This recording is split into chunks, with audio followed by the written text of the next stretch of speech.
This is a new concept or a new word, paradigm. What we mean by paradigm is the shared mindset. It is something that represents a fundamental way of thinking about, perceiving, and understanding the world. So, for example, maybe a few decades ago, we had a mindset that women should stay at home and raise children. But now the new paradigm is that no, women they should get an education. Maybe if they want, they can work, and at the same time they can also raise their children. So paradigm, generally speaking, it's about the mindset, and it's part of the culture of a country or of people, of the people. Here in leadership, we have a new reality for leadership. We have old paradigm and we have a new paradigm about leadership. So the old paradigm about leadership, it's about stability. It's about stability. This is an old paradigm, which means it's old thinking, all the old mindset. The new paradigm, as we just discussed, it's about change, crisis management.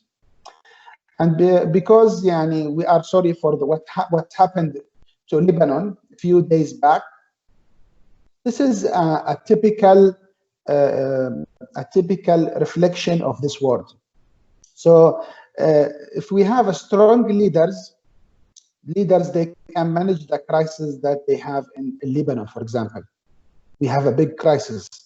Also now we face the crisis of corona pandemic. If we have a strong leadership, usually we have also a better results on how to contain or to fight the corona spread. I think we discussed before about we have noticed that women leadership they were very good in this. In whether in New Zealand, in Germany, and other countries, Scandinavian countries, where they have women leaders, they did a very good job there. They did not keep things stable, but also they tried to change. They tried to offer new measures in order to fight the spread of coronavirus. The old paradigm also about leadership is about controlling people. But now it's not anymore, it's about controlling your employees. And you tell them do this and do that. It's about empowering people. Give them empowerment, which means you give them the authority to do things. Especially if you have an organization that you are trying to expand. When you try to expand your organization, for example, let's assume that you have one restaurant and you decided to open a new branch. When you want to open a new branch, maybe you can't follow up with the two branches as the owner of the restaurant. In this case, you need to hire somebody who can run the business in the second branch. This is, we call it empowerment, which means that you give them some authority in order to achieve the goals of the organization. But there is one important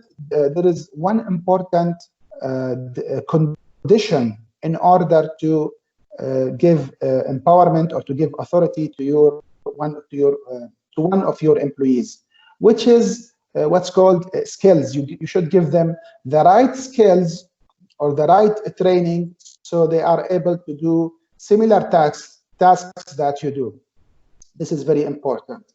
So here, all thinking about leadership is about controlling people, which is very bad, by the way, because if you just want to control people, in this case, you are not able to expand your business for the long term. You will not be able to have a successful and sustainable business. It's very important to train your people and to try to empower them. This is also called as servant leadership, which means that you try to serve people or to help people, help your employees to be something like you, especially if you are a leader.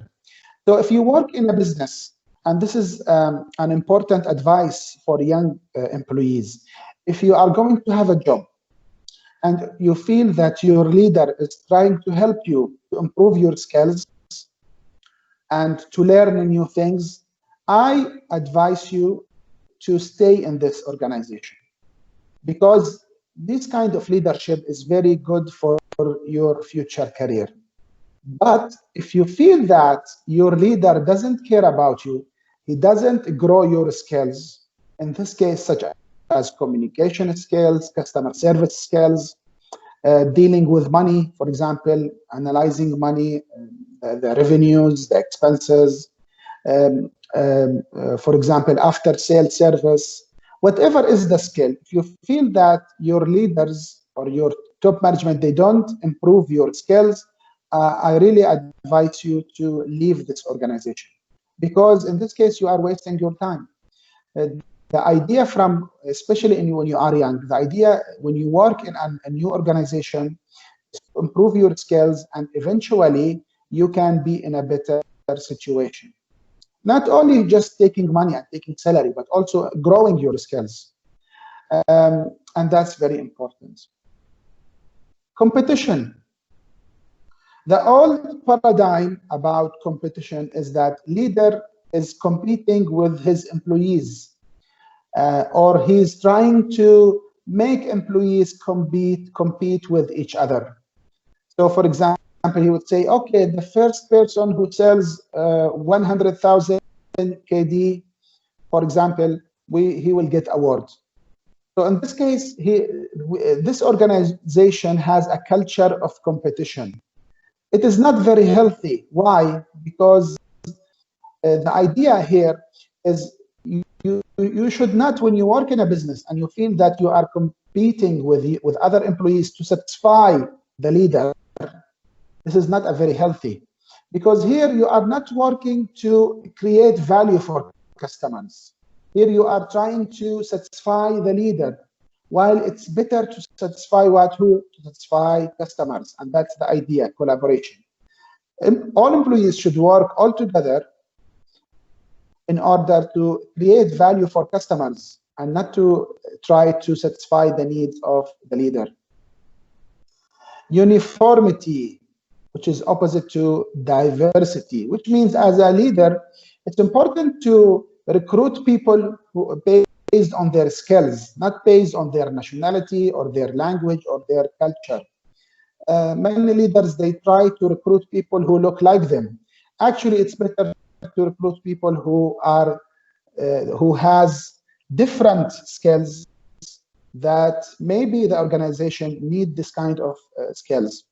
Steve Jobs, he has a very well saying, a famous word: when you hire smart people, you should not tell them what to do. The other old paradigm is leadership is about self-centered, which means as a leader, I take all the credit for myself. I am the hero.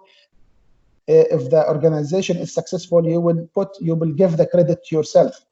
But the opposite one right now is about the team. Whenever you have a success in your organization, you should give the credit to the whole team and stay humble with this. If you think that all the credit goes to you as a leader, probably as an employee, you will not consider to stay at this organization. You will try to find another job. So to be sustainable, it's important to give the credit to everybody who contributed to the success of the organization. So these are the main difference between, here we have 1, 2, 3, 4, 5, 6. We have 6 old paradigm about leadership, and now we have a new paradigm. So think about whenever you are going to work, whenever you work in an organization, if you find this culture in your organization, so whenever you see your leader is about change, he's trying to improve the organization, try to give some empowerment, try to collaborate with employees, try to recruit different people, he is ethical, means he doesn't cheat, he doesn't do like money laundering, for example. He is humble. He has, like, for example, open door policy. He listens to you. You can go to him and tell him about your concerns or your problems. I suggest, my advice is to stay in this organization. Why? Because this organization will be successful eventually, because they are looking for to have a sustainable and productive business, hopefully.